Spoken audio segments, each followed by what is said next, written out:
So look at these two things that just take us back to stage 5 in the process.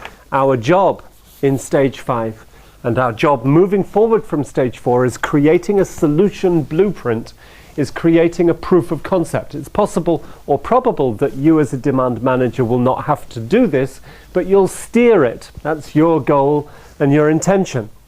These are project management statistics. It's an old one, but it fits, and it is from IT, and it says that 85% of projects fail, to reach their resource requirements, or the resources budgeted, the budget budgeted, and the time allocation budgeted. So, of course, you can have a very successful project that takes 10 days longer than it was originally planned for, costs the money that it was meant for, and it fits into these 85%. So obviously there are a huge amount of projects which are successful, but still, the goals of project management are to resource projects correctly, is to budget them correctly, and to put the right amount of time on them. So this is one of our goals, obviously in connection and conjunction with the project managers, to make sure that projects work well on time, on budget, and on scope. So there are a lot of challenges there. In a simple operation and in a simple and in a straightforward opportunity, there are hundreds of questions that need to be asked in order to guarantee that this proof of concept, when it hits the implementation stage, is going to work correctly. Just imagine in the situation where there is a significant amount of change that is going to happen as a result of this project. So the context where we are is we're speaking now a little bit, not too much, but about the topic of change, and the fact that IT creates change.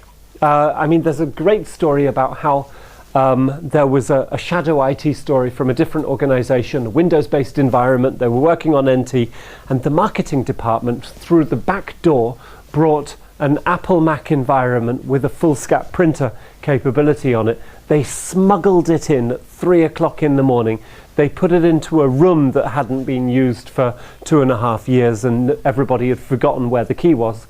And they started the machine operating so that they could do their demos and designs in a Mac environment. 3 years later, they tried to calculate the cost of this mistake, which was perceived to be a mistake at the end. And they came up with some crazy number like 2 million euros of wasted resources because of the fact that this Mac went into an environment where it wasn't suitable, because there were so many changes that were created as a result of this. If you walk into your environment, I used to do a lot of work for IBM, and years ago they used to use an email system called eHone. It was a green screen system based on an old operating system called OS Warp, of all things. Then the OS 2, and then they changed it to Lotus Notes. For 3 years, there were some die-hard people within IBM who were saying, nope, we're not going to use it. For 3 years, there were parts and niches of the organization, and not few, it was really a lot, who were still using both address books. For 3 years, there was a cut, copy, paste for every email that was written in the organization. Amazing change resistance on something that was, for the outside world, a no-brainer, right? This thing was, it was definitely due for a change. But the resistance to this, what was in effect an extremely good and powerful piece of technology, was so fundamental. And there were no rational reasons at the end for people not wanting to change, other than the fact that they didn't want to change. This curve represents the stages that people go through in serious change. Actually, this is a medical curve, and it looks at very significant change. Like if somebody dies in your family, then you go through a massive change curve. So it is for very serious change. If somebody changes your email system, I hope that you're not going to go through quite this level of serious emotional change, but you would be surprised how emotional it gets when you take away somebody's tool and expect them to use something else. Yeah, change is almost, change is pretty bad in a workshop environment. If I leave people sitting in the same place for 2 days and then I ask them to move the chair to a different table, they're going, I don't know why. They're all upset. And so obviously not as bad as this, but still amazing the way that people become comfortable with certain situations.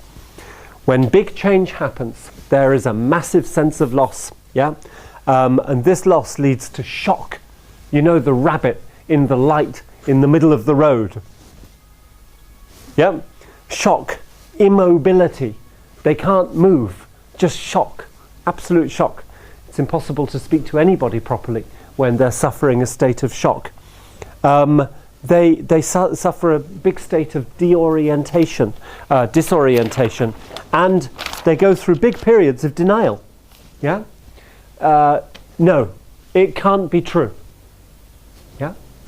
Now here's the interesting thing. Everybody in this room has been through several change processes. Yeah? Everybody in this room, I know it, has been through a situation within your organizational life where you have said, nah, can't be true. Yeah?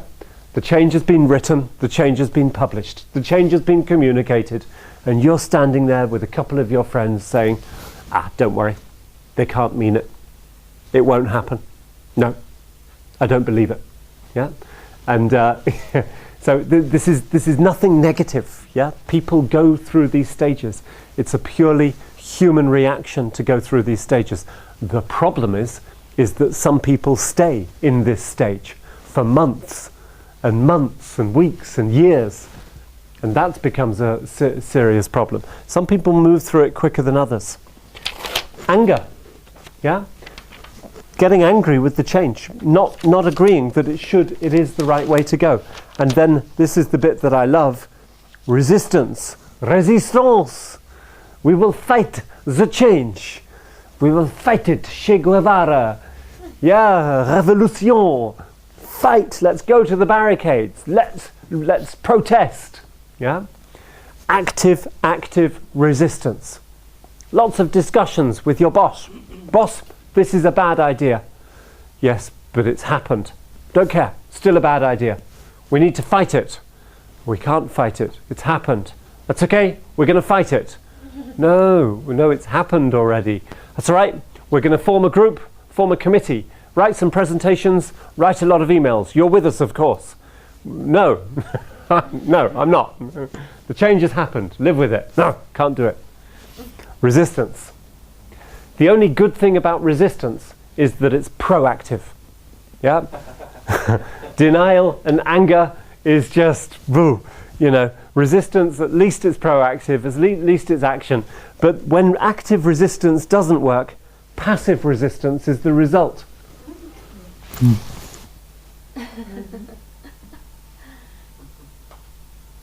Isn't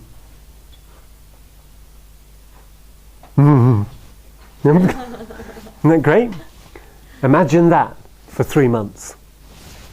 Imagine you've got a group of 100 people and they're all doing this for 3 months. Imagine the amount of productivity that is going on. Imagine the projects that are being created. Imagine the innovative ideas that are being focused on. Imagine the work in progress that is getting finished. Yeah? Passive resistance equals zero work, zero productivity. Yeah. There is a stage where people will come out of this and they will begin negotiating. They'll come out of the passive resistance and they'll go, okay, let's go to the negotiation table. Okay, guys, we understand your position. We know that it's important to do things, but this is too much. Let's negotiate. You're adults, we're adults. We can speak about this. No. Yeah. There is no negotiation. And then for many people, they get depressed, which means before they weren't working, now they're not working even more. Yeah? So you just disappear into this amazing pit of improductivity. Personally, I don't care if they're depressed. I live in Austria. There's a lot of people who are depressed. That's why there's Sigmund Freud, right? He's there to save all of the problems. That's okay. I don't really care if people are depressed. Yeah? What I care about is that they don't work while they're depressed, right? If they were working and being depressed at the same time, not a problem. Yeah? But the fact is, they're unproductive. They don't do anything. Negotiating wastes time. They don't work.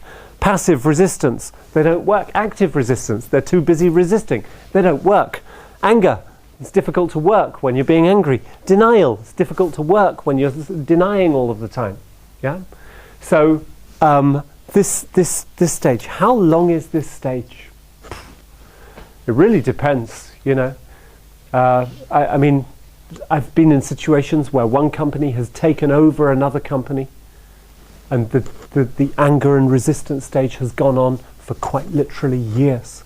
2 years, 3 years afterwards, you still have people walking around saying, "Are you from this company?" "No, I'm from this company." "But this company is dead. It doesn't exist anymore." "It still exists here." Yeah? This is a bizarre, absolutely bizarre reality. But it's a reality, something that we need to accept. Can you believe that for 3 years this person has just not been performing to anywhere near the best of their ability because of all of this conflict inside them regarding identity of the organization? It's crazy. Yeah. So change management is the end all, the be all. It's the reason for leadership to a great extent. And what's fundamentally interesting is that the IT demand management role sits at the front of this change. The good news is that you will have the tools, and you will be able to recognize the signs of when these skills will be needed and appropriate, and you'll be able to lead the way. The bad news is you will potentially be blamed for the change. Yeah? But it comes with the job, so accept it and embrace it and wear it as a change agent. That's part of the job. At some stage in the process, acceptance happens. Acceptance means adjusting to the new way, understanding the vision, realizing the vision for yourself, commitment, starting to take action, making progress, achieving, and realizing the full gain and possibility of the new change itself.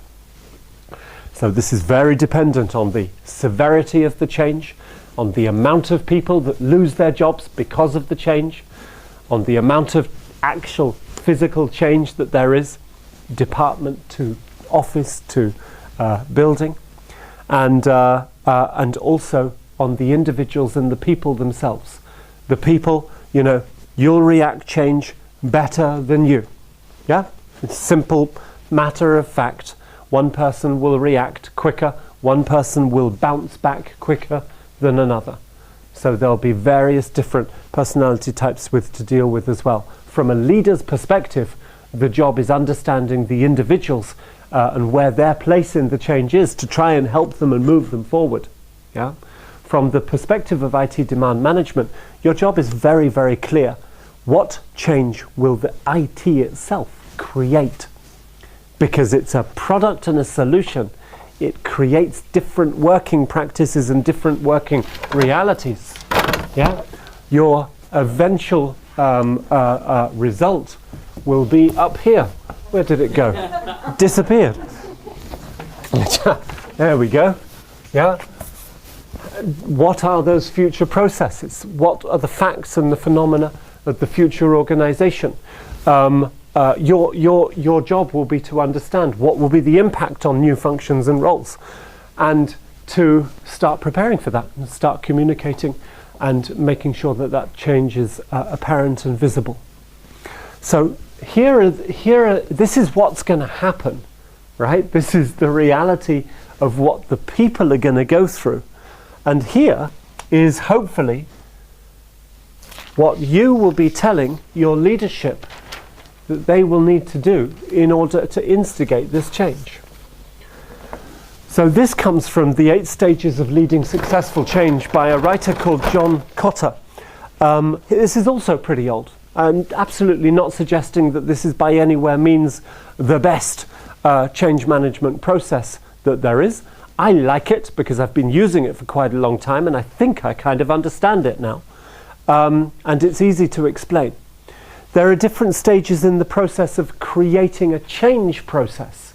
So if I am tasked with the job, how do I manage and move this change into the organization, then this is very helpful in making sure that as an IT demand manager, I know what I need to create in terms of a machine and an animal to move this change forward. Okay? And number one is establishing a sense of urgency. What happens if the change doesn't happen? Number two, and for me this is arguably the most important in the whole list, is creating a powerful guiding coalition. Forming a powerful guiding coalition. This is a group of people who will be the champions of this particular change process. And these need to be powerful people. Yeah? These need to be the people who can command the respect of the organization and who can communicate this message across the organization. Yeah? Because this guiding coalition is going to have to live for as long as the change process takes itself. So, I don't know, 6 months, a year, 2 years, 3 years? Yeah? There is a story of a company that wanted to implement a new CRM system.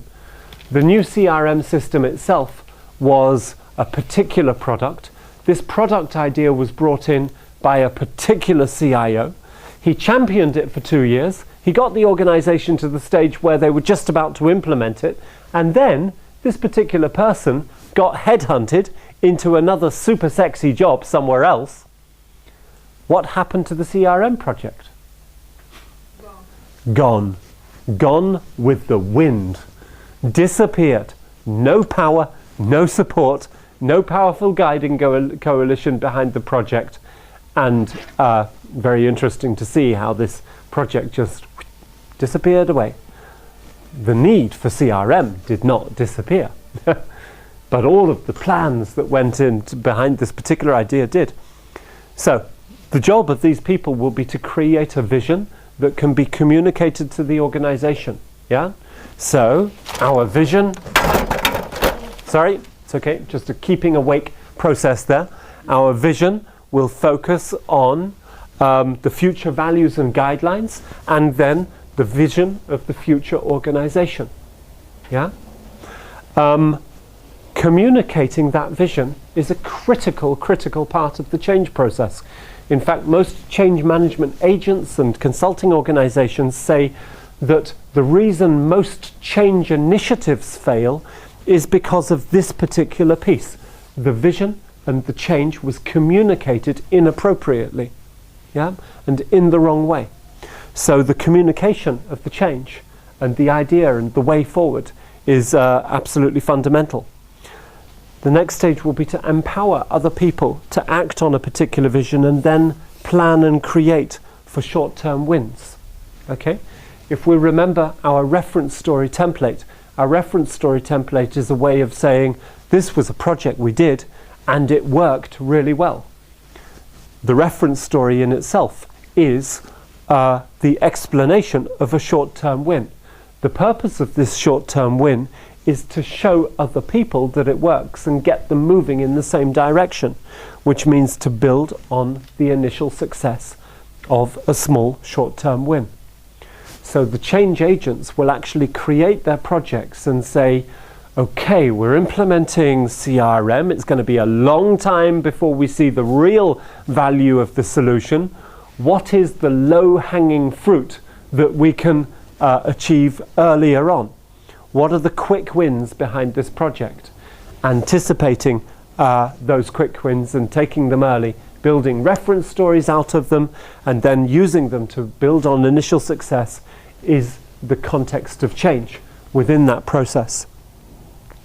Finally, institutionalization of the new approach is the final stage in our 8 stages of leading a successful change project. Okay, so this is what is going to happen from a people perspective.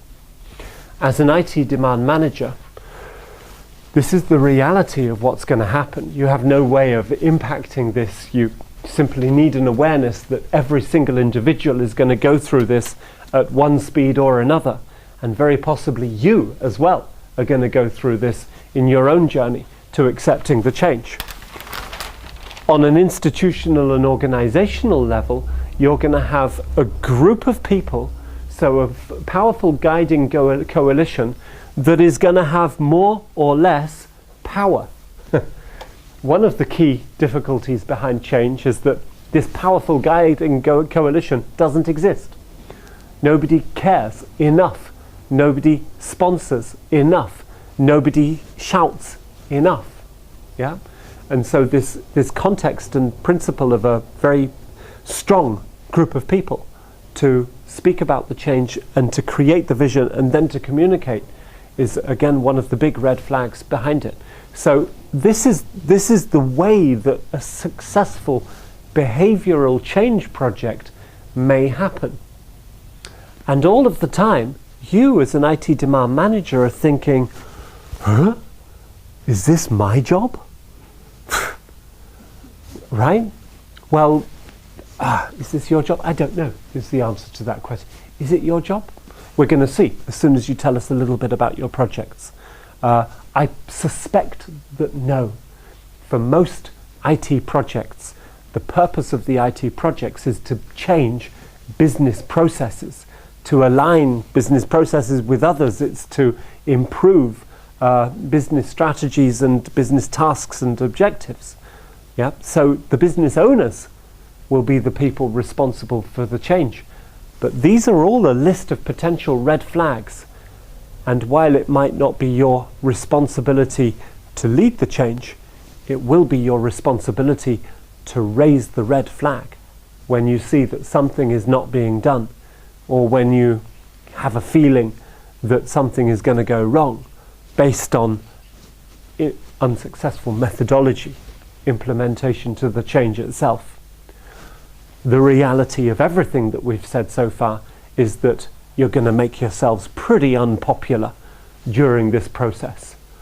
But you should have quite a bit of fun in the process of doing it as well, if it's done well.